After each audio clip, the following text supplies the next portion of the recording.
তিনি বলেননি অবিশ্বাসী হইও না, বরং বলেছেন তাদের সাথে থেকো না।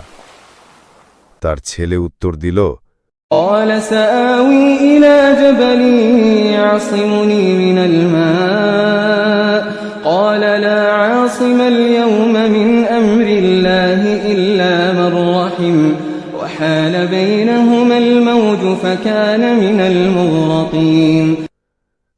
আমি যে কোনো পাহাড়ে আশ্রয় নিতে যাচ্ছি। নির্দিষ্ট করে কোনো পাহাড়ের নাম বলেনি, যার অর্থ সে জানত না কোথায় যাবে, কিন্তু বাবার সাথে যাবেন না এই সিদ্ধান্তে সে অটল ছিল।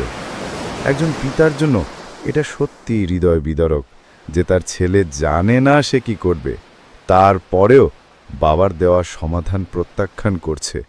এর আগে সে বড় কোনো নিদর্শন দেখেনি, তাই বিশ্বাস করেনি।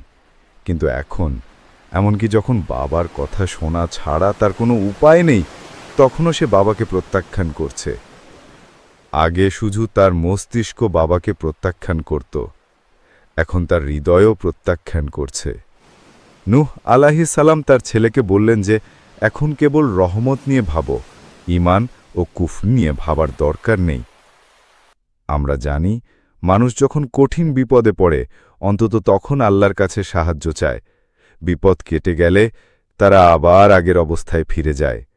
নূহ আলাইহিস সালাম তাকে অনুনয় করে বললেন, যদি তুমি এটা এমনিও করতে চাও, এখনই সময় এটা করার। নূহ আলাইহিস সালাম জানতেন না তার ছেলে এই শেষ আবেদন রাখবে কিনা। এটা ছিল তার শেষ চেষ্টা। তারপর এক বিশাল ঢেউ এসে পড়ল।